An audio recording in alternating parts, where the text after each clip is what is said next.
Bonjour ou bonsoir, ça dépend à quelle heure vous écoutez cette vidéo, à tous et à toutes. Alors aujourd'hui, on va parler d'une sourate assez spéciale parce qu'elle s'inscrit dans la continuité des sourates pacifiques. Donc, la présente vidéo, je pense, abordait la thématique de la contrainte en religion, donc avec le verset 256 de la sourate 2, nulle contrainte en religion. J'ai eu l'occasion de vous lire un article d'une apostate qui a été faite par rapport à cette notion. Plus tard, la partie 2, là, il y a peut-être y aura même une partie 3 ou 4 en fonction de ce qu'il y aura à dire sur l'exégèse de ce verset, plus précisément, et du contexte qui entoure ce verset. Voilà. Maintenant, ce que je veux vous montrer, c'est l'analyse donc exégétique, herméneutique de la sourate El-Kafirun, ou ça a été traduit par les infidèles. Moi, je préfère la traduire par les mécréants. Tout simplement parce que les infidèles, en arabe, ça se rapprocherait plus des mouchriquines. Voilà. Donc, ceux qui font du shirk, donc ceux qui font de l'association, on va dire. Donc, qui ont été infidèles à Dieu dans ce sens-là. Mouchrikoun, voilà, ça. Bon. Mais alors que El Kafirun, c'est vraiment dans ça revient au kufr, à la racine kufr, kafara, donc qui renvoie à la mécréance en fait, celui qui a mécru, celui qui a renié, qui a rejeté, etc. Donc on peut traduire ça aussi par les incrédules si on veut, voilà. Mais par les infidèles, je ne pense pas. Voilà. Bon, parce que pour être un infidèle, il aurait fallu qu'à la base, il soit fidèle. Donc, en général, l'infidélité, on l'associe plus au genre du livre. Donc, les chrétiens et les juifs. Petit aparté, en clos, on ferme la porte et on ouvre une autre et on y va. Donc, ce qu'on va faire ici, pour être très transparent et très synthétique, c'est qu'on va directement aller lire l'exégèse de Ibn Kathir. Donc, en islam, il y a beaucoup d'exégèses des différents chapitres du Coran qu'on appelle sourates. Okay, et l'un d'entre eux, l'un des exégèses les plus connus, est l'exégèse d'Ibn Kathir. Malheureusement, très peu d'exégèses sont traduits en français. Donc, parce que comme le public qui m'écoute est francophone, donc je m'adapte et j'essaie au maximum de vous fournir du contenu en français, traduit en français, francophone. Sauf que, je ne sais pas si vous le savez, mais le cœur, on va dire, du patrimoine voilà, scripturaire islamique est en arabe. Voilà, à la rigueur, on a de l'anglais, mais pour en trouver en français, franchement, il en faut. C'est pour ça que de temps en temps, je pense que pour avoir une analyse vraiment exhaustive, complète et détaillée donc de certains versets ou certaines sourates ou peut-être de certains hadiths ou certains événements historiques. À l'avenir, ce que je tâcherai de faire, c'est soit de dégoûter le texte en anglais et de faire de la traduction mot à mot, donc pour que vous puissiez comprendre, ou soit en arabe. Voilà. Donc, il faut vraiment, pour le coup, tenir la cadence parce que je peux comprendre que ça soit très utile de suivre déjà à la base des explications religieuses ou des textes religieux quand on n'est pas, euh, donc on va dire, quand on est un peu néophyte ou qu'on n'a pas la bonne approche, qu'on n'a pas du tout aucune approche à la base, parce que je sais que beaucoup de gens de mon public sont pas juste des ex-musulmans ou des musulmans, mais beaucoup d'entre vous sont aussi des non-musulmans tout court, qui venaient soit on va dire, dans l'environnement athée ou dans l'environnement chrétien, etc. Donc, vous n'avez peut-être pas l'habitude de ces textes. Donc, j'essaie au maximum d'être clair aux yeux de tout à chacun. Voilà. Bon, on y va. Petit prélude, là. On rentre dans le vif du sujet. Allez, c'est parti. Là, je vais vous partager l'écran. Ce qui va se passer, c'est qu'on va tout de suite partir sur la lecture du tafsir. Donc, le tafsir, ça veut dire exégèse, de Ibn Kathir, qui est un savant musulman, donc qui a vécu à peu près 7 siècles après l'Hégire, et qui nous rapporte à l'appui des hadiths, donc des narrations prophétiques, une explication des différentes lois du Coran. Voilà. Donc, que dit Ibn Kathir dans soit des infidèles? Donc, une grande référence en islam, étant un érudit musulman. Il n'a pas fait que des exégèses d'ailleurs, Ibn Kathir, mais on en reparle. Si vous voulez, on peut faire des vidéos sur des imams musulmans, par exemple Ibn Malik, Imam Abu Hanifa, et sur les exégètes aussi, même sur des rapporteurs de hadith. Il y a beaucoup de choses à dire sur eux, pour avoir vraiment un travail complet sur la manière d'appréhender et de comprendre la religion islamique. Okay, bon, on y va, c'est pas grave. Là, on se perd, là, on se perd. Comme le disent certains, c'est un peu la mentalité donc nord-africaine. Des fois, on digresse énormément quand on raconte une histoire. Bon, alors, soit les infidèles, donc c'est la sourate 109, ok? C'est constitué de 6 versets, qui a été révélé donc à la Mecque, après sourate Nas, donc sourate du secours. Je vous lis en arabe. قل يا أيها الكافرون لا أعبد ما تعبدون ولا أنتم عابدون ما أعبد ولا أنا عابد ما عبدتم ولا أنتم عابدون ما أعبد لكن دينكم ولي ديني. Ah, لكن n'importe quoi. Lakum dinakum waliya dini. Tu as la fatigue là. Bon, ce qui dit à vous votre religion, moi la mienne. Voilà. Bon, j'ai oublié le Bismillah Rahman Rahim. Bon, pour moi, ça va de soi. Donc, qu'est-ce que ça veut dire en français tout ça? Là, déjà, je pense que j'ai perdu la moitié du public. Là, c'est catastrophique. Je vais le dire en français, je vais le rester en français. Bon. Au nom d'Allah, le miséricordieux,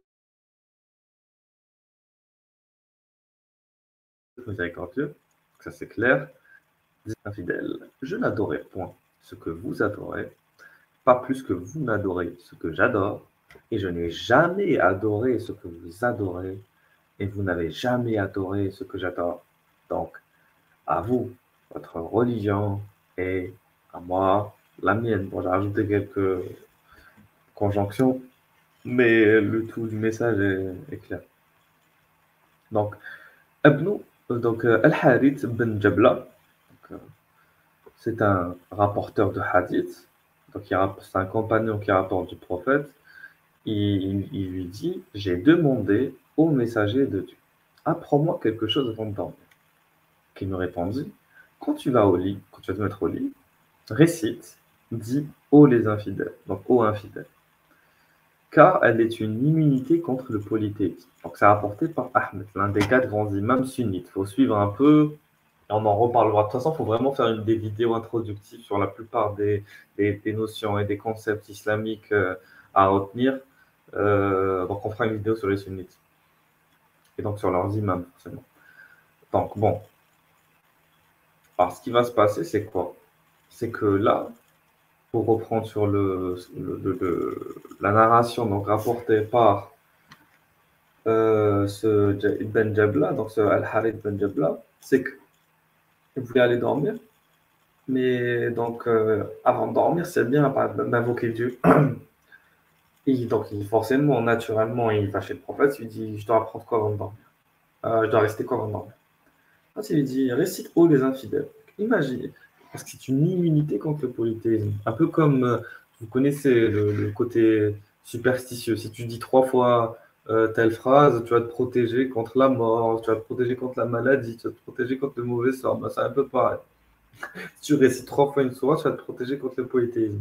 Donc ça, par exemple, c'est vraiment quelque chose qu'on apprend aux jeunes enfants, de réciter des musulmans, bien sûr, de réciter des sourates avant de dormir.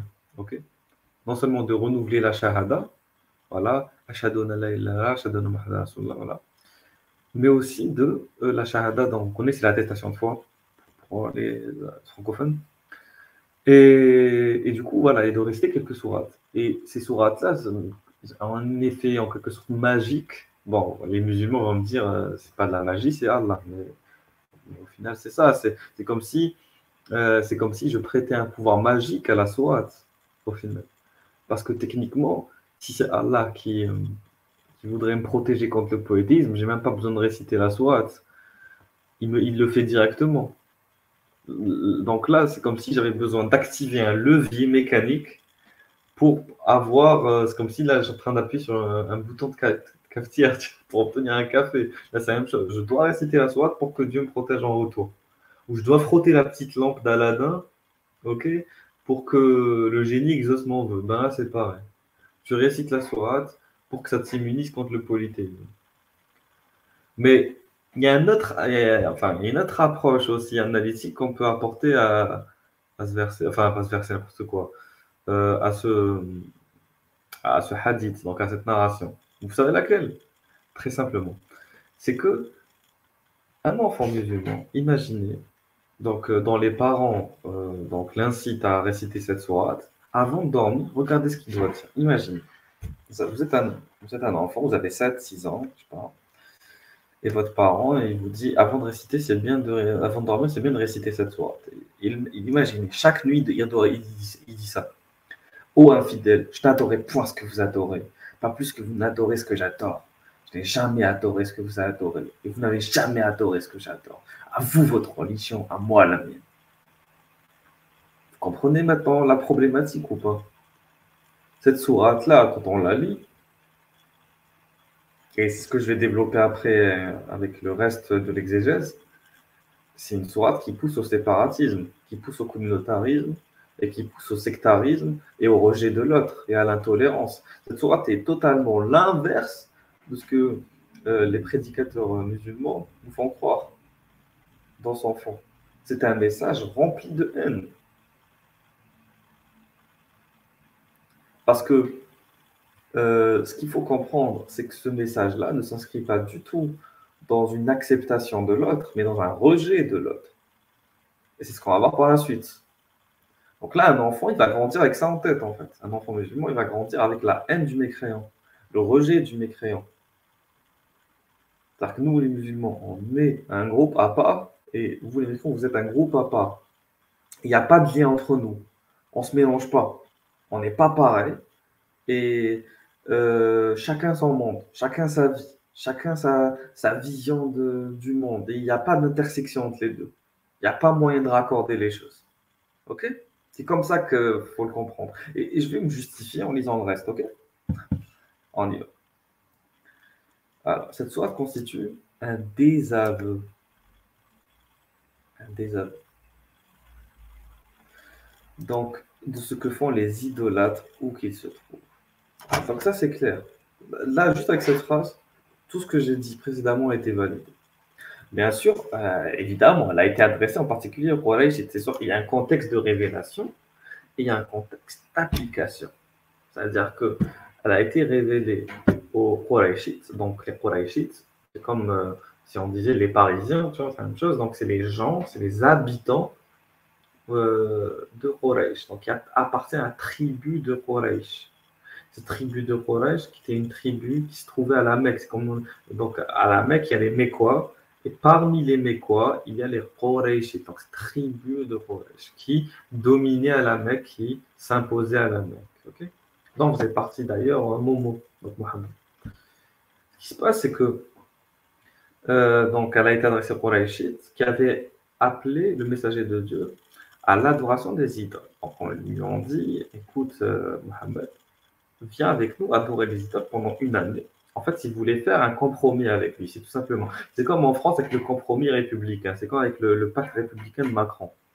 Il leur dit, écoutez, moi, ce que je vais faire, c'est que je vais vous aider, je vais faire en sorte que l'islam soit accepté en France, etc. Nanana. On va construire des mosquées, on va lutter contre la islamophobie, entre guillemets, etc. Voilà. On va faire au maximum en tant que gouvernement pour que les musulmans ne soient pas discriminés, stigmatisés, etc. OK? Et pour que vous puissiez avoir vos lieux de culte, pour que vous puissiez être épanouis. Et vous, de votre côté, vous allez aussi devoir faire en sorte que votre religion s'accommode avec nos valeurs et nos lois. Okay, mais c'est parce qu'on. Mais cette sourate dit l'inverse. En fait. Et c'est pour ça que certains groupes donc, musulmans n'ont pas voulu signer la charte de la laïcité. Donc, n'ont pas voulu adhérer au pacte républicain.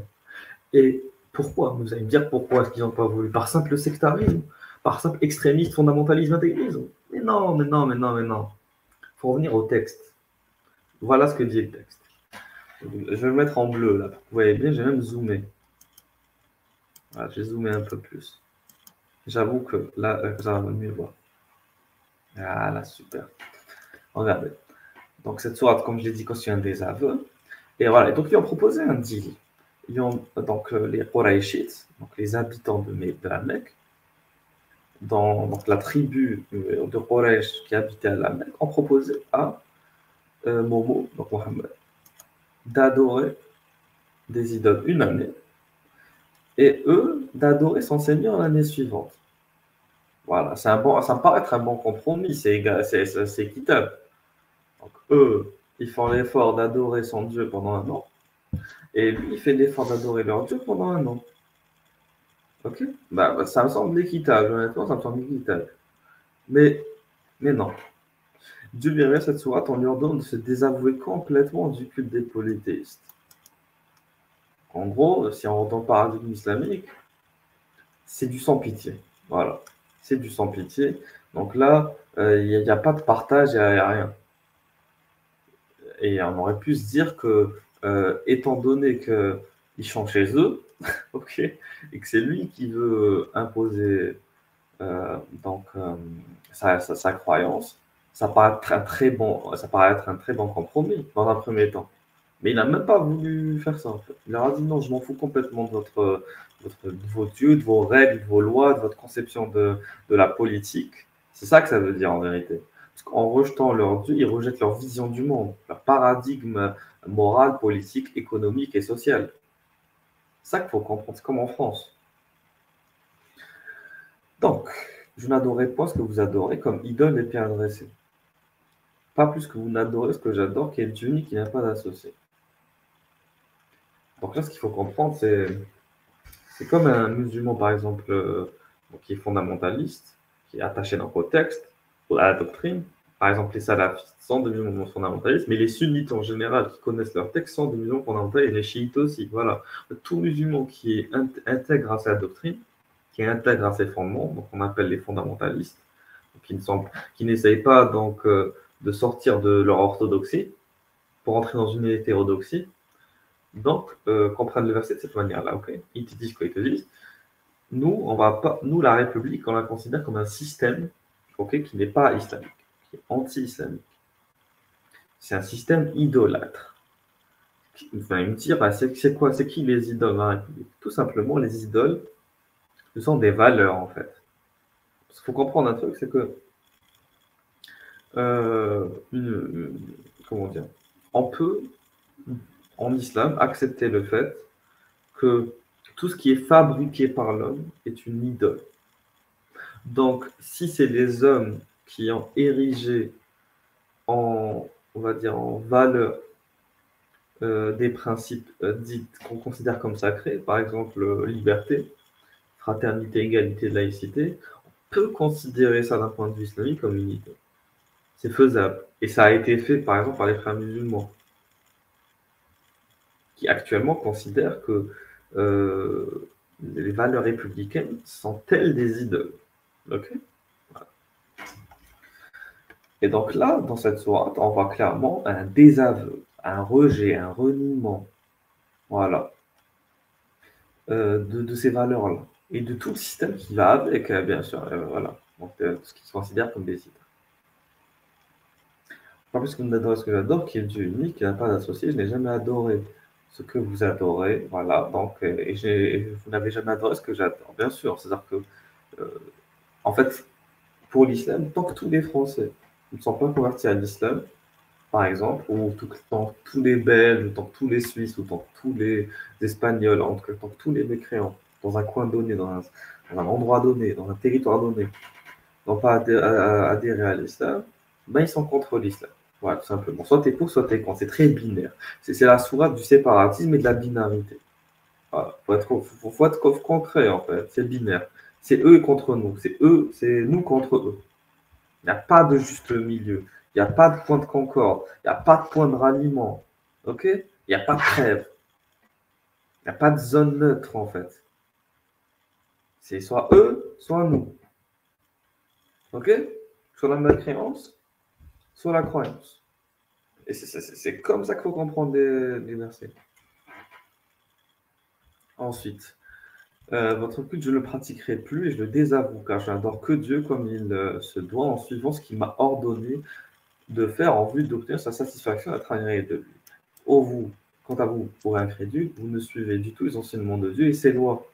Et vous avez inventé quelque chose de votre propre gré. Donc là, c'est comme si un musulman donc fondamentaliste dit vous avez inventé le système républicain avec sa constitution, avec ses valeurs, voilà, son parlement, sa division des trois pouvoirs. Voilà. Ça, c'est un système républicain mécréant. Ok, c'est pas islamique tout ça. Donc, un musulman qui adhère au texte, qui suit ces textes, qui suit les enseignements de ces textes, qui suit les enseignements du prophète et de son Dieu, va rejeter la République. Donc, le séparatisme donc islamique que dénonce Macron, par exemple, et que dénoncent tous les gens lucides et sains d'esprit, prend racine dans les textes les plus élémentaires de l'islam. Ça, c'est pas un texte alambiqué, sorti de nulle part. C'est l'une des exégèses officielles les plus suivies dans le monde francophone. C'est-à-dire que si on a besoin de comprendre le Coran, voilà, c'est la référence dans le monde francophone, Ibn Kathir. Bon, on continue.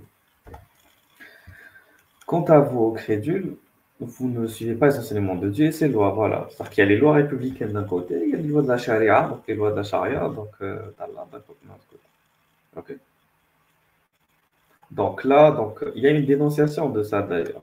Voilà. Vous suivez quelque chose de voilà, donc ces lois, mais vous avez inventé quelque chose de votre propre gré, donc les lois républicaines, comme Dieu a dit d'ailleurs, en tout ceci, vous ne faites que suivre vos goûts et vos penchants. Voilà. C'est pourquoi la parole de l'islam consiste à attester qu'il n'y a d'autre divinité que Dieu et que Mohammed est son messager. Et on ne peut y parvenir qu'en suivant Mohammed. Voilà.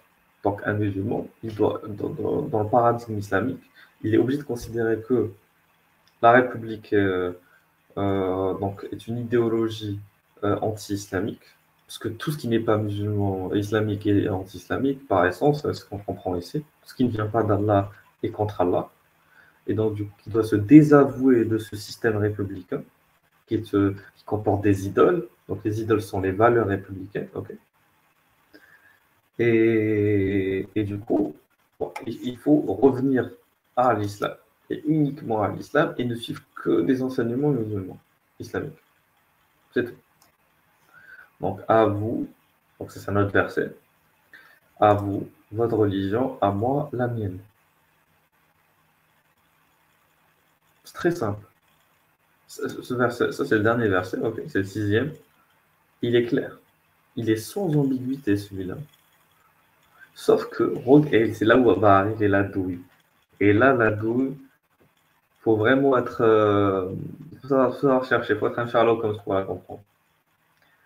C'est qu'après, ils vont te dire libre à vous de persévérer dans votre culte. Quant à moi, je ne suivrai jamais ce que vous m'avez appelé à suivre.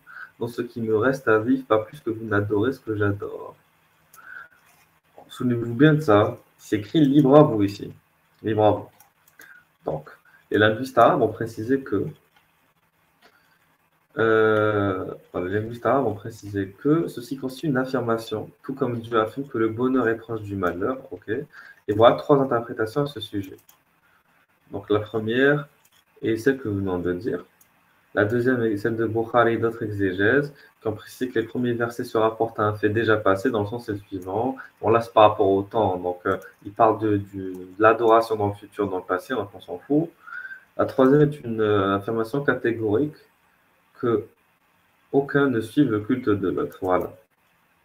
Et c'est ça, ça qu'il faut comprendre. C'est ça l'affirmation catégorique qu'aucun ne suive le culte de l'autre.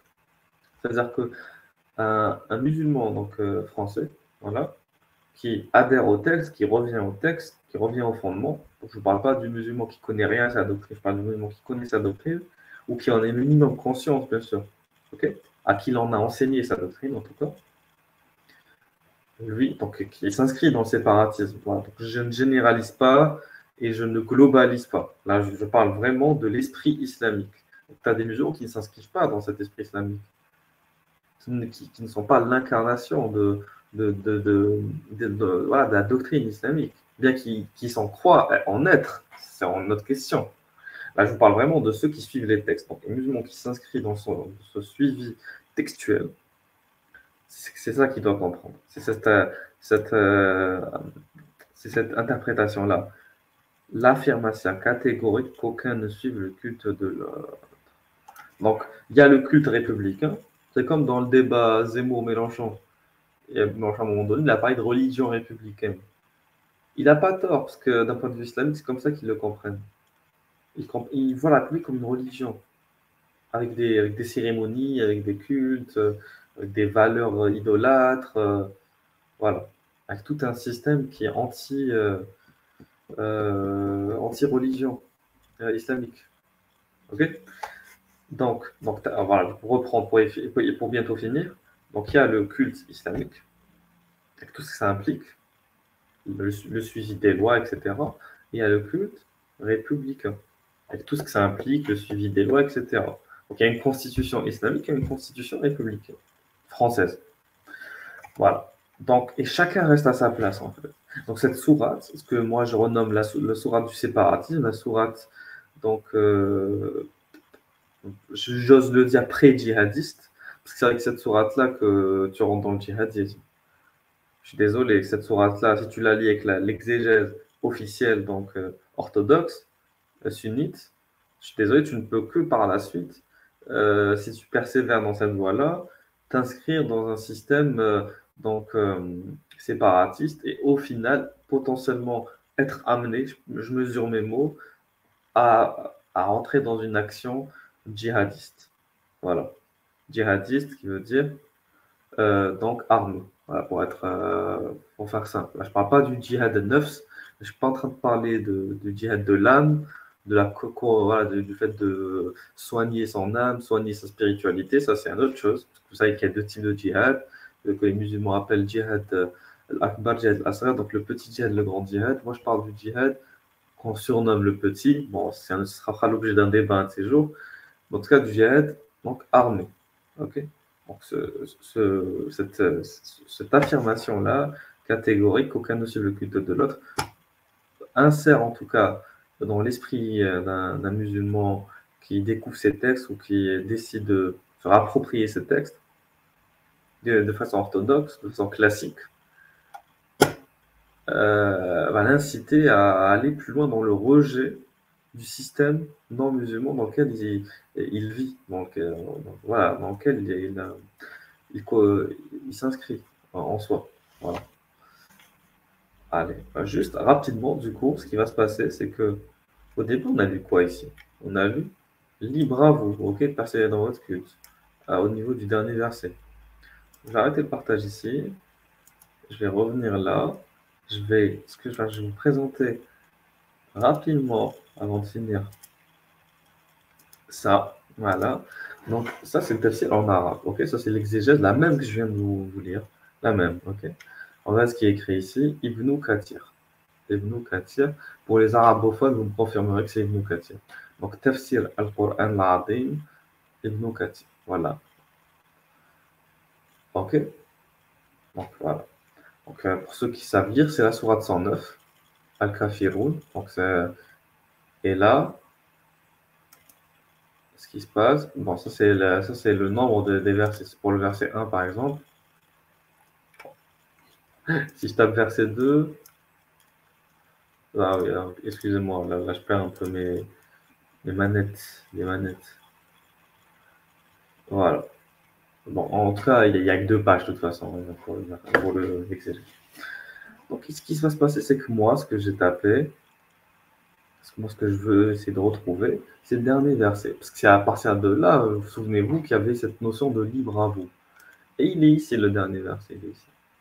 Là, comme dinakum waliyadin. Donc, à vous quoi? À vous, votre religion, le din, et à moi, la mienne, on est d'accord. C'est ça que ça veut dire, à la base. Le problème, c'est que moi, je vois nulle part cette notion de liberté. Bon, pour pas être malhonnête, ce que je vais faire, c'est que je vais voir le paragraphe d'avant Et je vais lire le paragraphe d'après. Et je vais au maximum essayer de vous traduire. OK?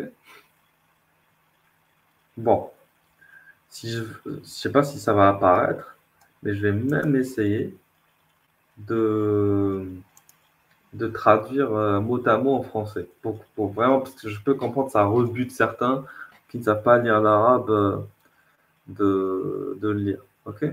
On va faire ça. On va essayer de le faire en tout cas, hein. Donc, je sélectionne en arabe et je traduis. OK? Qu'est-ce que ça va donner? Merde.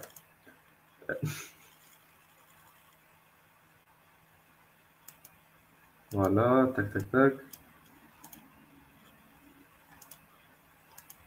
Alors, 2 secondes. Désolé, c'est toujours comme ça. Voilà. Super, super, super. Donc, ici, voilà. Vous avez votre religion, OK? Et à moi la mienne. Bon, là, je vous avoue que la traduction est pétée. Je vous avoue que la traduction est pétée. C'est ça le problème, en fait.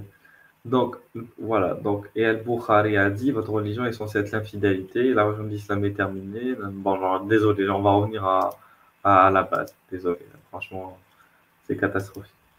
Donc, je vais vous traduire mot à mot. Alors, ce qui va se passer, voilà. Donc, on va partir ici. Ici, c'est le paragraphe avant le verset en question. Donc, ça reste là. فَتَبَرَّأَ مِنْهُمْ فِي جَمِيعِ مَا هُمْ فِيهِ. Donc, il s'est désavoué d'eux dans la majorité ou dans la totalité plutôt, Jamia, ma, hum, dans ce quoi ils s'inscrivent, dans ce quoi ils, voilà, ils suivent, ma hum dans lequel ils sont. فإن العابد لابد له من معبود يعبده. Donc, l'abid, on va dire l'adorateur, ok, euh, il ne peut qu'avoir la Bouddha là-haut, mais même, il ne peut qu'avoir un adorant, voilà, c'est comme ça, un adorant qu'il doit adorer, voilà. Ouais, ibada yasluka ilayhi, donc et un culte, voilà, auquel il doit lui vouer. Donc, et le prophète, donc que Dieu le bénisse, et blablabla, et ses suiveurs, eux, donc ils adorent Allah avec ce qu'il a, shara'ahu, avec ce qu'il a institutionnalisé, donc en termes de loi, ce qu'il a ordonné. وَلِهَذَا كَانَ كَلِمَةُ الْإِسْلَامِ لَا إِلَهَ إِلَّا. Et c'est pour ça qu'en islam, on dit La ilaha illallah. Il n'y a de Dieu qu'Allah. Et on dit et Mohammed, Mohammed Rasulullah. Et Mohammed est son prophète. Ay la ma'bud illallah.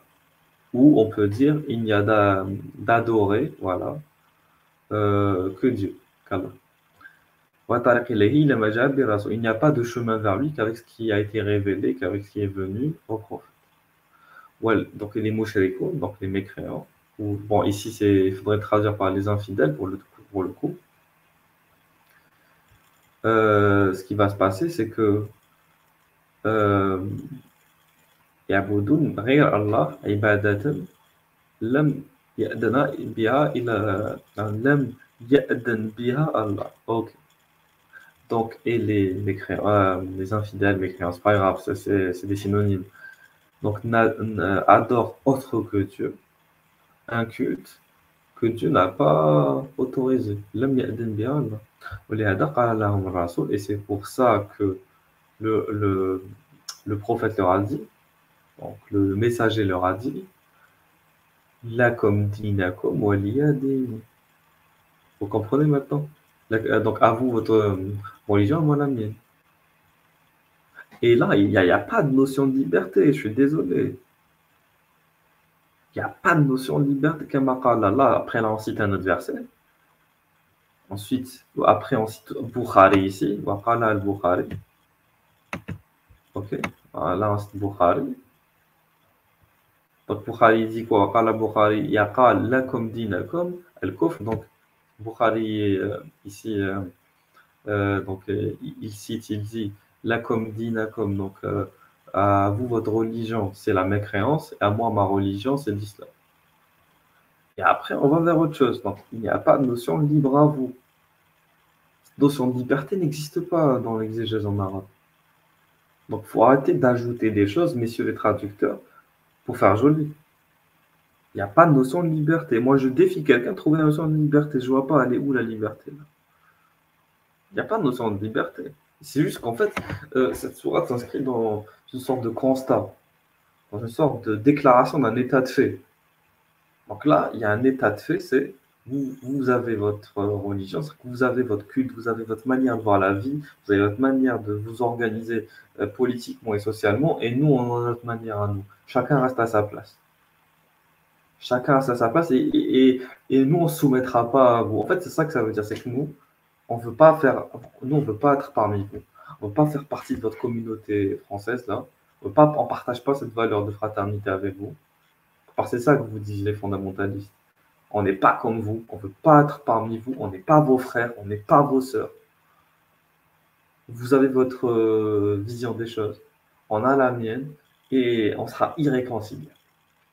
Voilà. Donc, merci de m'avoir écouté. J'espère que vous aurez aimé. S'il vous plaît, laissez des commentaires, donnez-moi votre avis. Est-ce que vous voulez voir plus d'analyses comme ça de sourates ou de versets? Parce que si je me tape l'analyse de sourates qui font 200 versets, on ne va pas s'en sortir. Ça prendra des heures. Voilà. Donc, dites-moi à l'avenir ce que vous voulez pendant les lives. Sinon, pour ceux qui ont... J'ai vu le vote hier par rapport au live. Oui, le live sur l'Afrique du Nord pré-islamique, il est en préparation parce que ça demande beaucoup d'infos. Il ne va pas se faire du jour au lendemain. Mais quand il sera prêt, je vous le dirai. Ok? Ne vous inquiétez pas, on est dessus. Ça marche. Bon, je vous laisse. Je vous dis une bonne journée, bonne soirée. Au revoir.